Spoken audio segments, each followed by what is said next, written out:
Okay, so hi everyone, and welcome to the first seminar of the series here in Torrejón. And it's my absolute pleasure to welcome Mireia Montes, who started sort of her career in astronomy at the IAC, working on sort of formation and evolution of galaxies and galaxy clusters.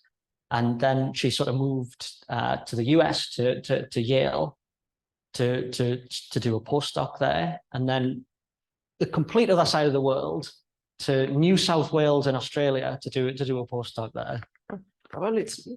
Is that me? Is that me? Yeah.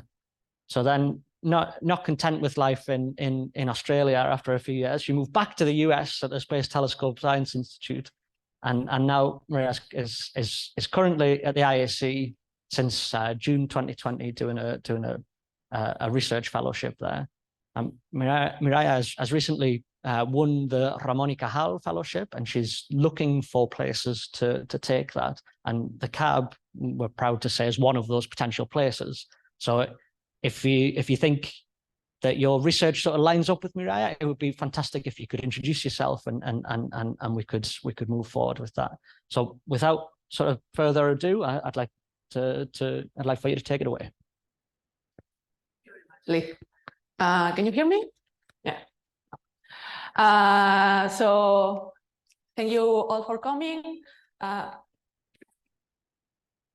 name is Mireia Montes, and probably is that no one of those.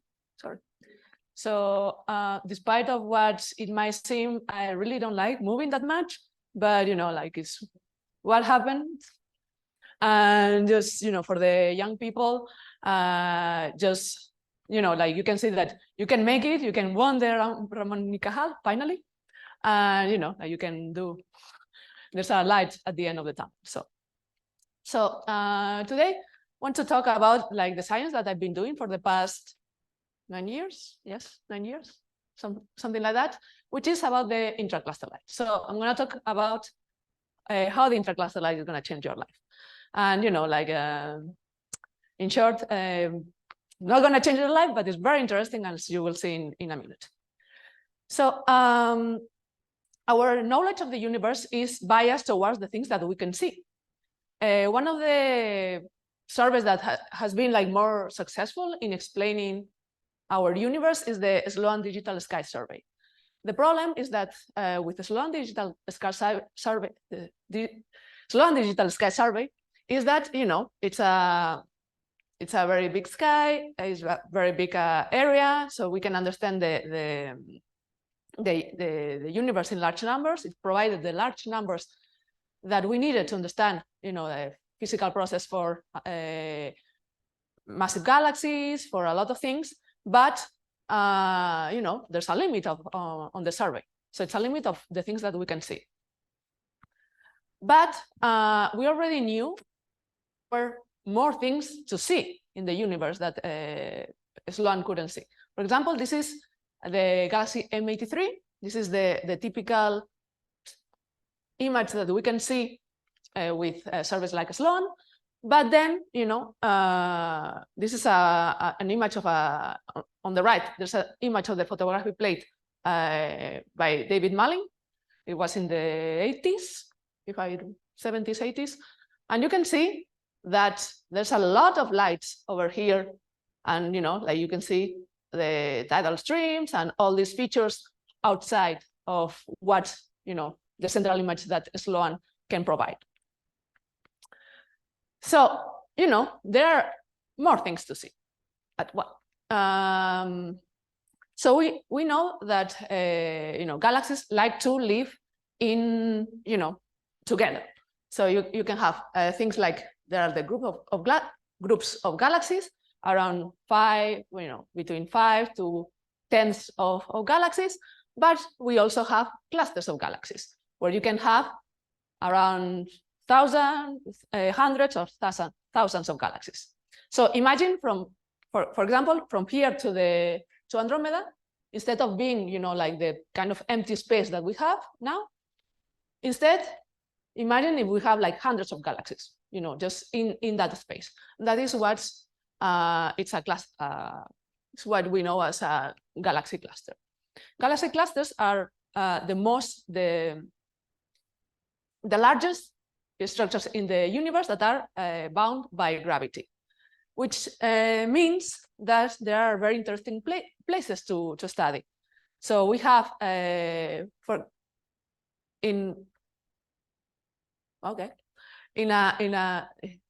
doesn't like clusters of galaxies. So in a cluster of galaxies, you have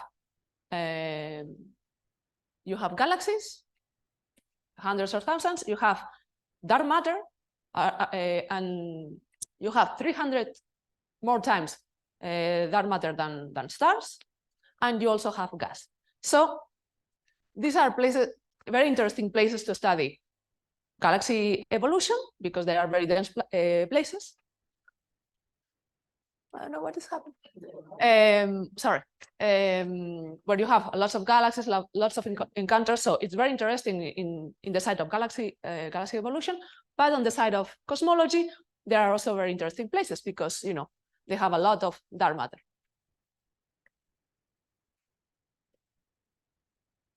Okay, so as I've shown you with, you know, like a normal galaxy, also when you look very deep, you know, like you have an exposure, long exposure times observing a cluster of galaxies, you see more than you would see normally. So this is the Virgo cluster, and you can see all this is M87 and all the galaxies in Virgo. But if we have a deeper image, so if we integrate more and more, we have this. And you see that then, you know, the space between galaxies is filled with this very faint, very diffuse light, and you also have these stellar streams. And, you know, there's a lot of things that you wouldn't see in a normal image. And that is what, you know, like we call the diffuse light or the intracluster light, all this light that is between the galaxies. So I really like to look at the history of astronomy, because it tells you like things that, I don't know, like very interesting. For example, that the fact that this diffuse light was proposed. He didn't observe it, but he proposed this existence in 1937. And he himself, again, observed this diffuse light in 1951 in Coma. And he observed this very diffuse light in this cluster. So what it is, this diffuse light? So when observationally, we see that we have a functional form, you know, like a model that describes your galaxy. That would be this light blue. And this diffuse light appears like an excess, a large radius, over the form that describes your galaxy. It also, when you fit ellipses to the isophots, you see that the elasticity increases with radius, and in some cases there are changes in the position angle. So, in case you will see it better, you have your galaxy and your diffuse light, and that together, all these three things together, is telling you that this is a different stellar component. It really doesn't like my talk. So in the places where we could measure the kinematics, so measure the kinematics, the velocities of the stars, which are, you know, like the nearby clusters, we could see, you know, like deriving the velocity from the center of the galaxy to the outer parts, that the velocity dispersion increases with radius until it reaches the velocity dispersion of the galaxies in the cluster. So basically, what is these both things, that is the kinematics and the let's say the morphological description, is telling you that is a different component. That is not only an extension of your galaxy. It's something extra, something added to the galaxy, right? So in simulations, we see the same thing. So this extended component, and you will see in a minute, this extended component, it's also the component that has a higher velocity dispersion. See in blue, you see that this extended component is also it's a component that has a higher velocity dispersion, and we call it like a hot component. So, you know, like it's kind of a, like a particle, right? A gas that has like more, the particles move with higher velocities in general.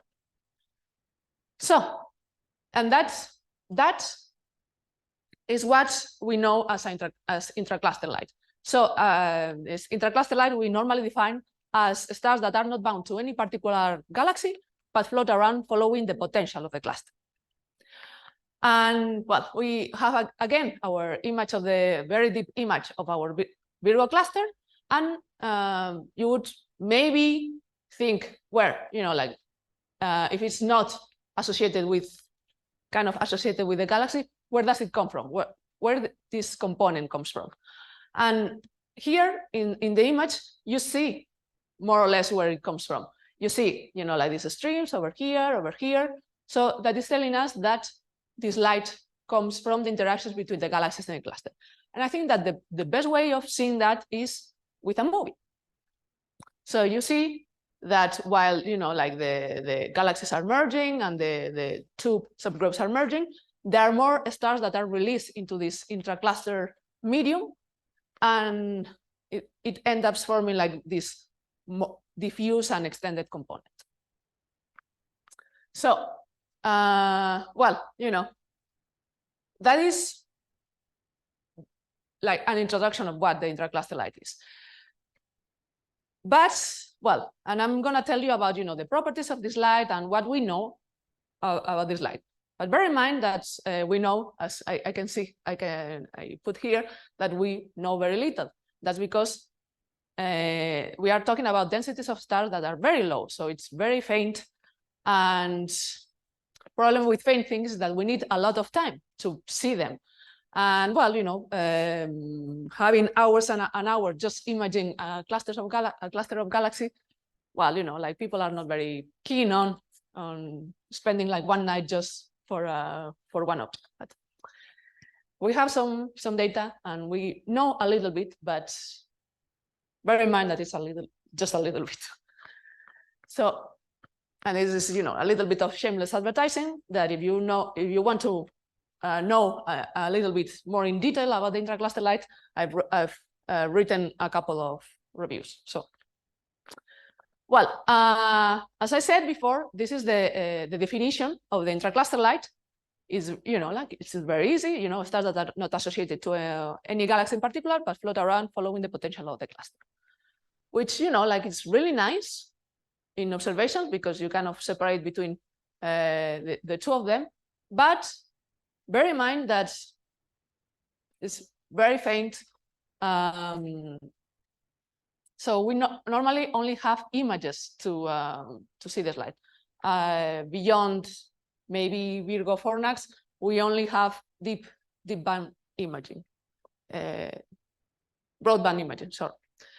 So the problem is how we separate this light from the galaxies. Maybe, yeah. So, you know, like we had to come up with definitions of what the intracluster light is in observations. So the most used and the easiest way is to basically define a threshold in surface brightness or in the intensity of your image, where, you know, like below that is what we call intracluster light.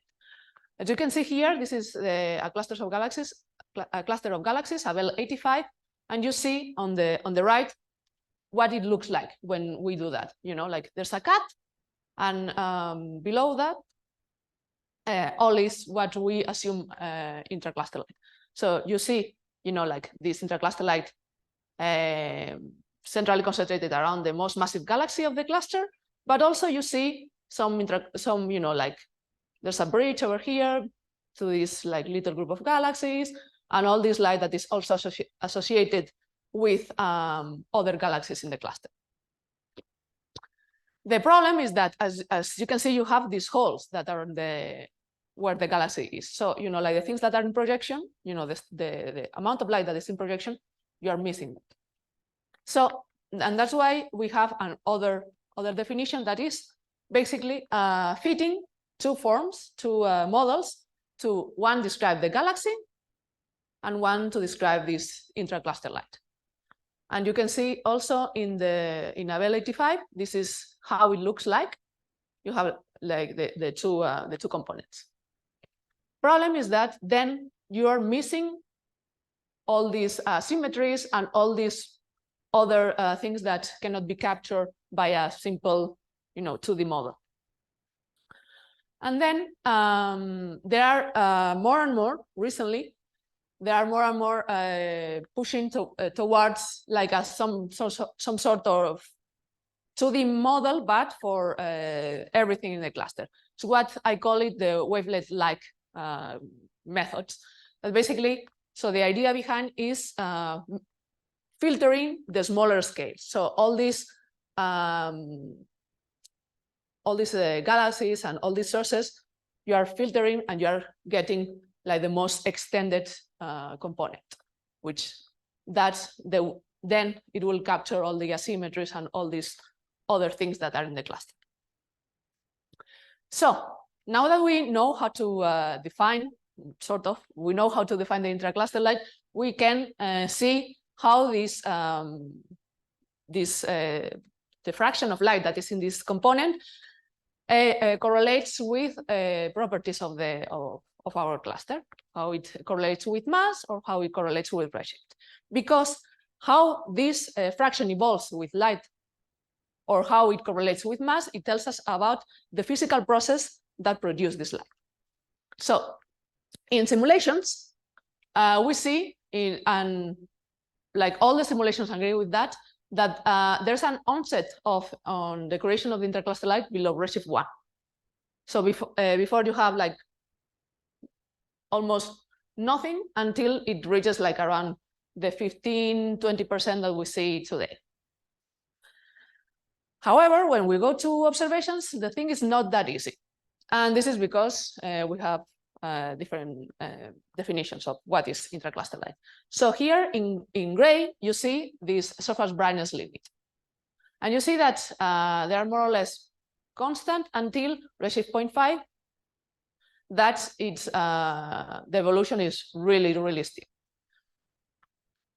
But when we see at the composite model, when you have like the two models that describe the galaxy and the intracluster light, this evolution is not as steep. I'm going to show you. This is a little cartoon that describes how is the state of the art of this. Maybe. So yeah, in the observational side, we really don't know if what is happening and what is going on with the evolution of the intracluster light. If we go to the correlation with mass, it's a little bit more difficult on the side of on the simulation side. In the simulations, you have from no trend with mass, or like have a positive correlation with mass. So the most massive clusters have a higher fraction of this light, or in some cases you have a downward trend. So have less fraction with mass. In the observational side, well, like it kind of looks like there's no correlation with the mass. But the problem is that in the observations, we still have like higher errors when measuring this light. So things are not very clear, but it seems like we are heading towards this. Okay. So one of the things that, like when looking at, well, anything, but in this particular place, I think that is more clear that can tell can fit the simulations, and simulations can tell us a lot of what is, like the physical process and what is going on in galaxy clusters, right?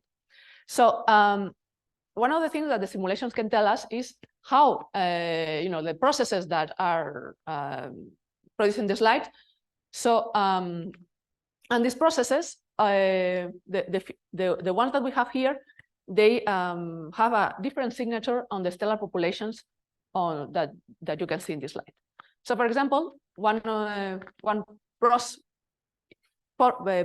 or potential process is the total disruption of dwarf galaxies. We can also have the tidal stripping of more massive galaxies. Like think about Milky Way-ish galaxies. You also have like something that is called the violent relaxation after major mergers. So like you have major merger happening. So like very massive galaxies merging together. Some of this just because of the merging process, some of these stars will come out and populate this intracluster light space. We also have what is called pre-processing, which is a similar analogy to the pre-processing in galaxies. So you have your cluster, and you have a group that is merging into your cluster. So in this group, will also produce intracluster light, and this intracluster light will end up as intracluster light in your group. And also there are some simulations that predict that there will be in situ star formation in this intracluster light space. But as I've said, all these processes give you a different signature on the properties, on the stellar populations, on the stellar properties of this light. So, and this is quite kind of recent, but we've been able to derive colors and derive age and metallicity gradients for this intracluster light. So what we've seen is that there's a clear gradient in color that also shows up as gradients in metallicity, and in some cases you have gradients in age. So when we look at this intracluster light space, so like beyond of what of your most massive galaxy of the cluster, you see that the metallicities are consistent with the progenitor of this, the most of the light, it comes from Milky Way-like galaxies. So and it's the outer parts of Milky Way-like galaxies. So we kind of agree with simulations that most of this light comes from these Milky Way galaxies, but there are some cases where these gradients in color, they are not, like it doesn't go to the bluer colors, but it stays kind of constant at all radius, which is telling us that in those particular cases there are other mechanisms that produce this light. And of course, bear in mind that what we are doing is broadband imaging. So what we are seeing is like kind of an average of what is going on in the cluster. And in some clusters where, this is, for example, this is for the Virgo cluster, where we have like HST observations of red giants. We see that there's what we see in this case is a mixture of stars and of processes that go into this, creating this diffuse light. So, and this is, I think, that my favorite part is that it's the intercluster light does not only tell you about the processes of what happened in the cluster before, but also tells you about the cluster itself, like the properties of the cluster. So in simulations, in the illustrated TNG simulations, we've seen this very nice correlation between the mass of the cluster and the slope. So like you have your radar profile, and you fit, like you get your whatever definition you decide, and you have your halo or intercluster light, and you fit an exponential, and you have like this slope of how, like steep or not steep it is. So you have like this very nice correlation. And this is for the frontier field cluster that I will tell you in a minute. And we've seen that this kind of extends to higher and higher masses. And not only it's a very interesting correlation, but it's that when a higher masses, this slope, it becomes becomes similar to the slope of the dark matter hill. So that is really interesting because like you have, for example, here there are simulations. These are dark matter only simulations, and you see on the right you see the stars. And by the way, these are two different simulations, so it's not. But I don't know. It was kind of funny that they are kind of similar, but basically, what we have seen before. We kind of wonder if like maybe like we can use how this light distributes to see how the dark matter distributes. So for that, what we've used is the frontier fields clusters that you will see in a minute. These are the frontier field clusters. So these clusters, I don't know if you've seen them, but those are the deepest observations of HST of clusters of galaxies. So those clusters, the 6 clusters, are in the range between 0.3 to 0.55. They are very deep observations, and they are in 7 bands. So the Frontier Fields Initiative is not only providing these very deep and very nice images, but also is providing mass maps of these clusters, because the goal of the project is to basically look at the high redshift universe. And when you want to, so they are using these clusters as gravitational lenses. So when you have your lens and you see, like these arcs over here, those galaxies are beyond the cluster, and they are being magnified and distorted by basically the mass of the cluster. So if you want to actually understand this high redshift universe, you need to characterize your lens so you can correct for this. So they provide the deep images, and they provide the mass maps, which basically the mass maps, as I said before, is basically how the dark matter distributes in galaxy clusters. So basically we have the two things that we needed: the distribution of dark matter and the distribution of stars. So what we did is basically compare both of them. So here you have in green, you have the intracluster. Well, at some point you'll have the intracluster light, and then in blue you have the mass, and also you have in red you have the X-rays. So which are also populating the cluster. This is the hot gas that is populating the cluster, and it might also provide a way of seeing, like what is going on in the cluster and the distribution of dark matter. But, and as you can see here, the intracluster light, it seems like remarkably similar to the mass maps, to the distribution of mass of the cluster. And on the contrary, the X-rays are doing this stuff because these clusters are or have recently or are in the process of merging. So the X-rays, the X-rays, which are tracing the hot gas, are tracing where this gas is colliding with the other subcluster or with the other component, and of course they are doing their own thing. So, like it's nice, like visually it's very similar, but we need to quantify what, and we like to quantify things. So in this case, for quantifying this similarity between the two shapes, I use what is called the modified Hausdorff distance, which provides you like basically this similarity, which is, so basically the definition of the modified Hausdorff distance is it's the mean difference in distance between the two shapes, the tracer, which is the intracluster light in this case, and the model, which are the mass maps. And we did it for five distances from the center of the cluster. And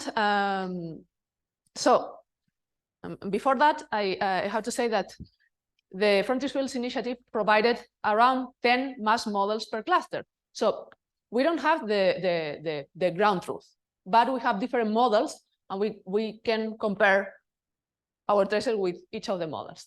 So this is what we did here. In red, you see the comparison between the intercluster light and the different models, but we also compare the different models between them. So, you know, like you have like a kind of an error of your true distribution, which are these blue rectangles. And you see that the agreement is quite remarkable. And why is it? Why is that? Why the intercluster light is such a good tracer of the dark matter in clusters of galaxies, this distribution of dark matter in clusters of galaxies? This is something that I told you before. So we have a distribution that is extended. So it's around, you know, like the typical sizes are hundreds of kiloparsecs, which is, you know, similar as the distribution of dark matter in galaxy clusters. So these stars live where the dark matter dominates.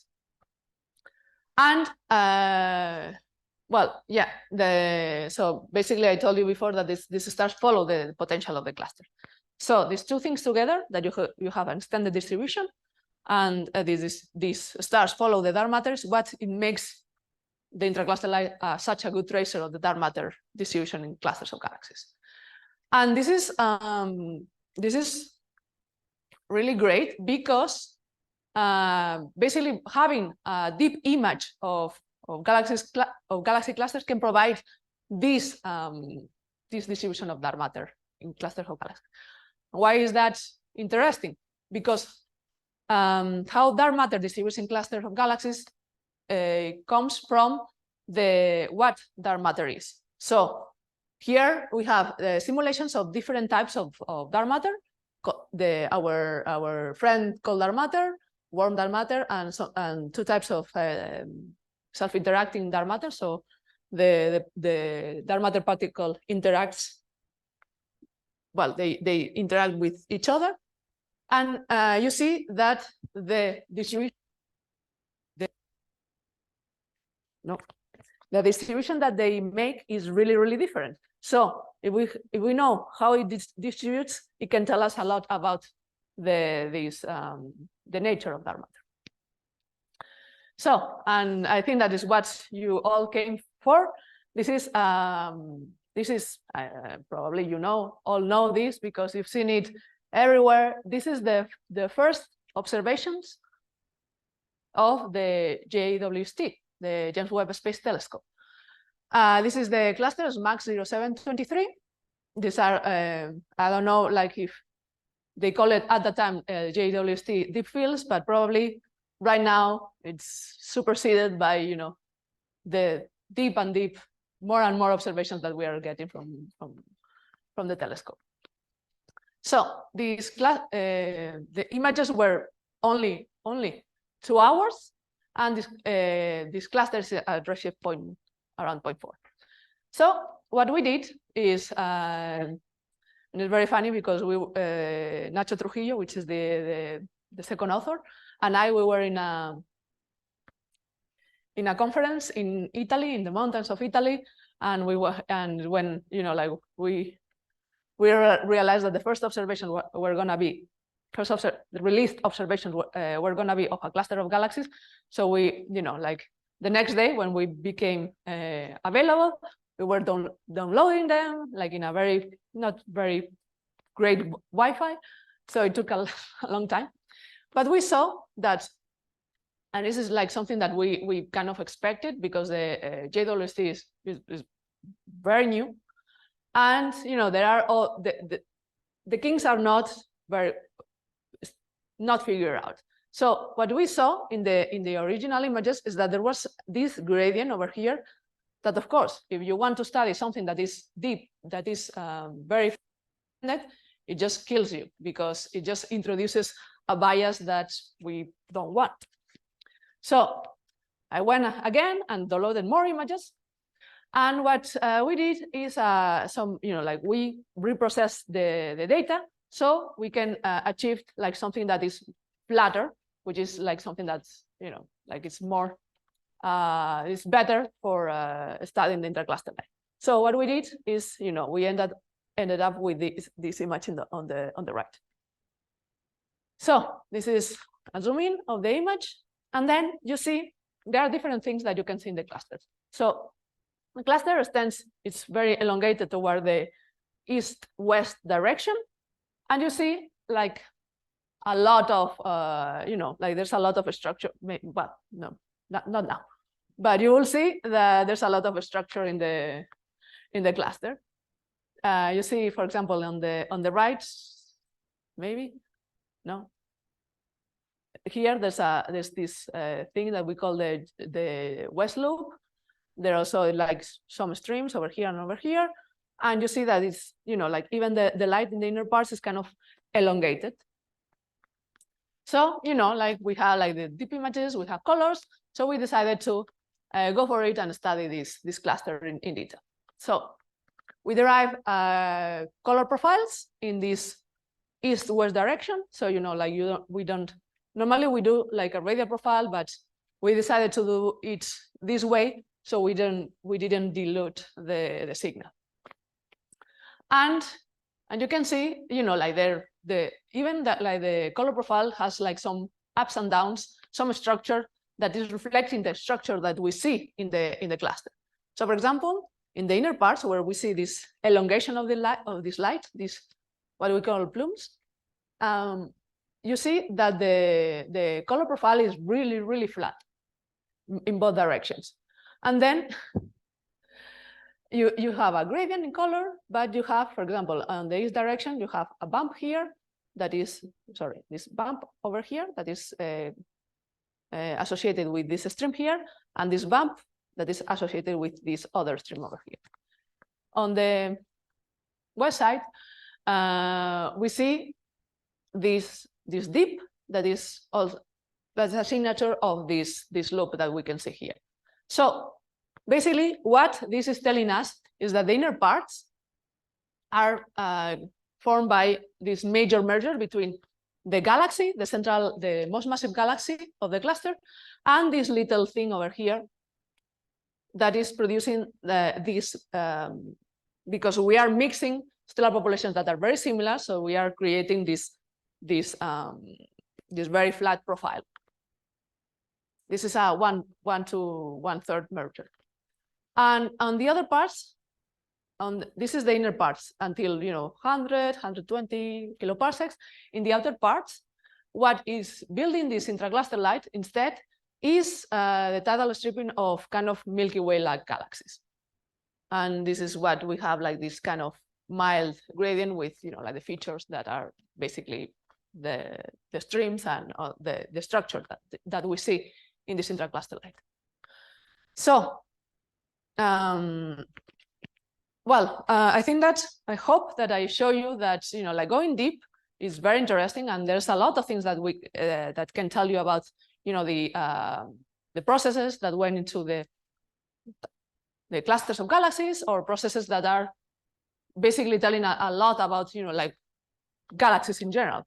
For example, we have this is an image of Sloan, the Sloan of Abell 85. And we can see, like only 30 meters of an 8-meter telescope already reveals a lot of what is going on. For example, here you would think that this is maybe a star. And here you can see that it's associated with all this merging that is going on with all these 4 galaxies over here. And of course, you can see like this very nice jellyfish galaxy. So now our goal is moving from the Sloan universe to the low surface brightness universe. So like deeper images and seeing what is going on there. So we are very interested in these facilities. Some of them that are already online, like Euclid or JWST, but there are some that are upcoming, like Rubin, like Roman, and Arrakis. So we are really, really interested in combining, because all of them have different things that can provide, and combining all of them can tell us a lot about the philosopher's brightness universe, so faint things, but especially for me, of the intracluster light. So these are my conclusions. The intercluster light is a really nice tool to understand the assembly of clusters of galaxies. It's also a nice tool to to study the most massive galaxies in the universe. And it's a really nice tool to trace the dark matter in clusters of galaxies. And this is with, with the few observations that we have. So maybe in the future, we see that the intercluster light is also useful for something else. So thank you very much.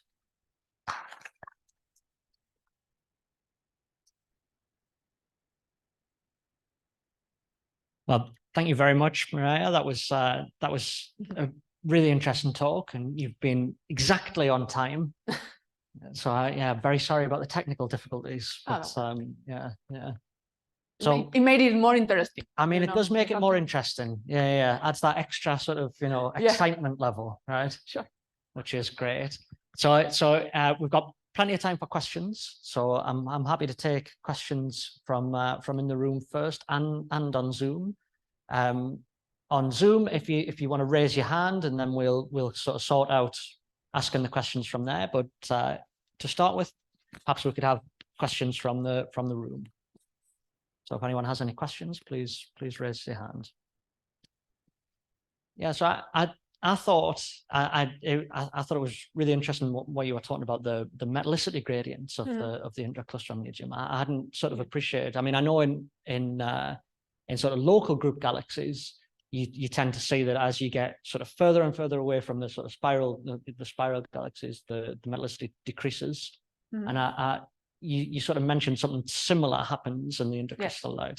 Yeah. So you have like your most massive galaxy in the center, which is normally is what we call the red and dead galaxies. So kind of oldish and rich in metals. And then you have like this gradient that is telling you that the outer parts are being accreted, from this kind of Milky Way-ish galaxy. So low mass galaxies, the satellites that are in the cluster. So it kind of already. So these galaxies already have a sort of a gradient, but then you are adding stars that are bluer, so you are creating like more of a gradient. Yeah, and in some cases, when probably this is not the best case, but you have like navellative. I don't know if I have it here. I don't know. I have like extra slides over here. Probably not. But in no. Sorry, this is more boring stuff. In some cases, you have like this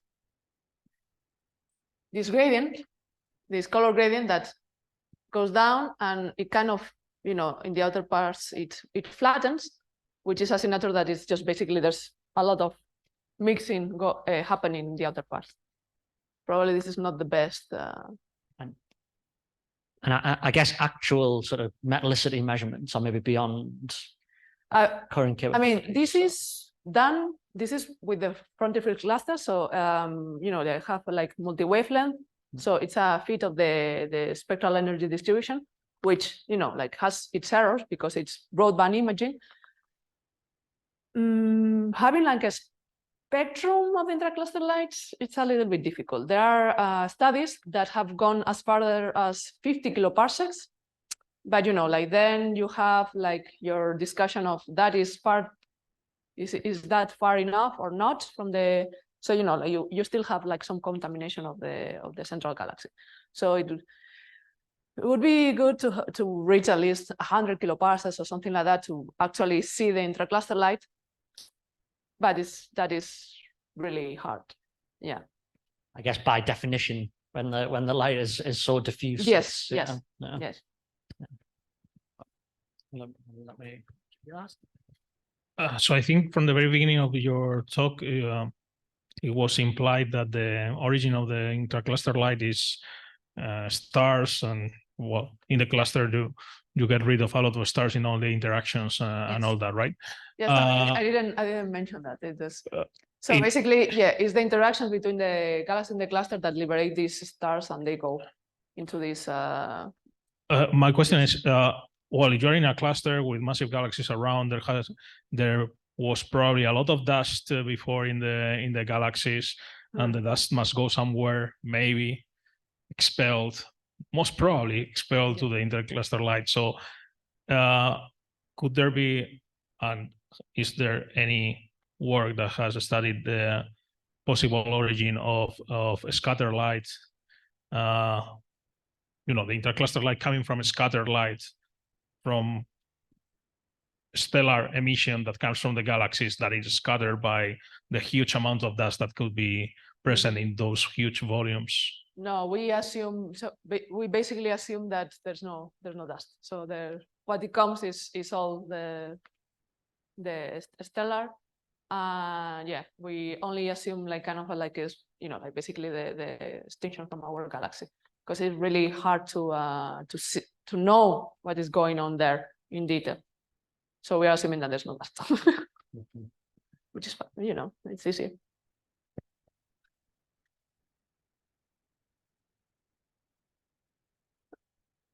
Something more interesting. Thanks for the interesting talk. My question is related to the analysis. We know that in the cluster medium, there is a class based on experience. Yeah. So I wonder if that is based on some somehow or another. There's also one.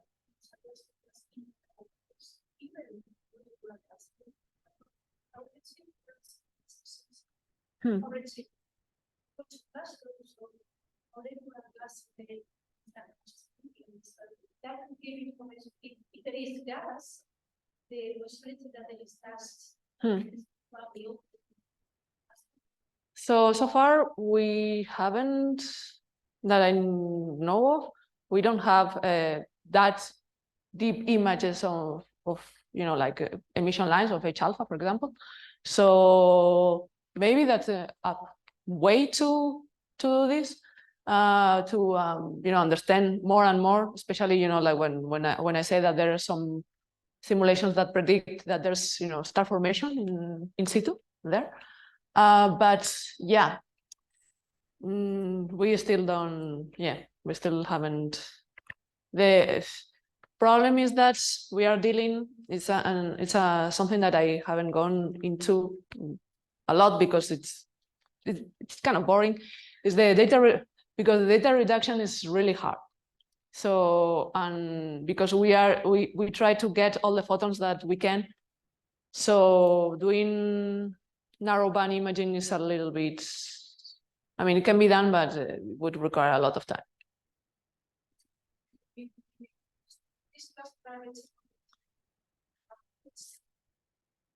So the point of the field of view of the James Webb is 30 arcminutes, more or less 30. Yeah, the NIRCam. This is one of the cameras. Yeah, but it's very similar to the HST one. So the problem here is that the field of view is too tiny. Yes. Yeah. It's so here the problem with the HST and also with the JWST is that it reaches a moment that we are over-subtracting the intercluster light because there's a lot of light there, and the field of view is not. It doesn't reach far enough that we can have like a reliable measurement of the sky background. So it's kind of, so that's why we put our limits around like 150 kiloparsecs, which might seem that it's very, very small or very, like not the full potential of of what the images could have, but because we cannot reach that because they are over subtracted. So we are a little bit limited. So with the JWST, it reached a little, it reached farther, but also, like we kind of encounter this problem that at around 300 kiloparsecs, we are reaching that, like the sky background is not as good as it would. We need to actually have a proper and nice profile farther. Huh? With yeah, I mean, there have been observations with the frontier fields with MUSE, but I think that also has some sort of problem with the sky subtraction. So I look at images of the frontier fields to see, like, like maybe we integrate several of the, so we can take, but there's, like when we reach, I don't know, a few tens of kiloparsecs, it's already like very noisy and very, yeah.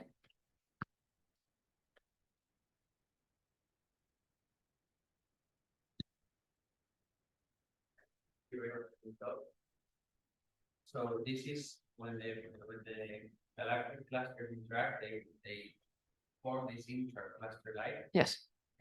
Can there be intercluster light, or is just? I mean, you mean like outside, like maybe filaments or things that are outside?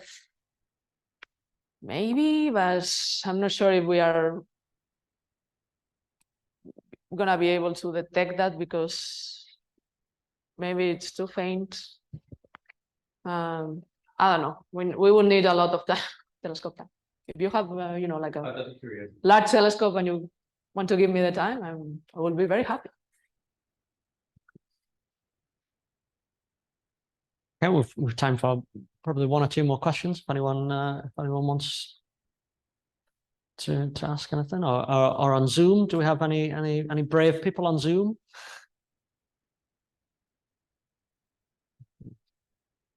Yeah, I thought it was interesting you mentioned star formation in the sort of intercluster medium. I mean, there's simulations. We haven't been able to see that in observations. Okay, but I'd like how I guess it'd be probably particularly difficult to detect star formation in that. Yeah, and also because I think that the techniques are not. But what we do is, basically average, at certain radius. So it might be that it's also diluted in what we do. Yeah, it's as I said, there are very few observations, and well, the community is growing, but like still we are very few people, handful of people that are working on this. Yeah, I mean it's interesting. So coming back to the sort of analogs in the local group. You see the sort of Magellan Extreme, so the bridge between these two galaxies, I guess is sort of an analog. Yeah, but higher, way higher masses, yes. But in there, recently we've just sort of discovered that there are sort of young stars, so there are sort of stars of sort of less than 50 million years old. So when you look at the gradients, that I show that there are gradients in age, and we think that this gradient in age is because you have your galaxy that falls into your cluster and is creating stars, but when it falls into the cluster, the gas gets because of the hot gas that is in there, it gets removed, and then it shuts the star formation, but it's still like you have like young stars there, and when like they get stripped from the galaxy and end up in this intercluster light, and that's why you have like this kind of gradient in age. Yeah, that's really interesting. It's really interesting, I think. Okay, so if there are no further questions, we can thank the speaker one more time.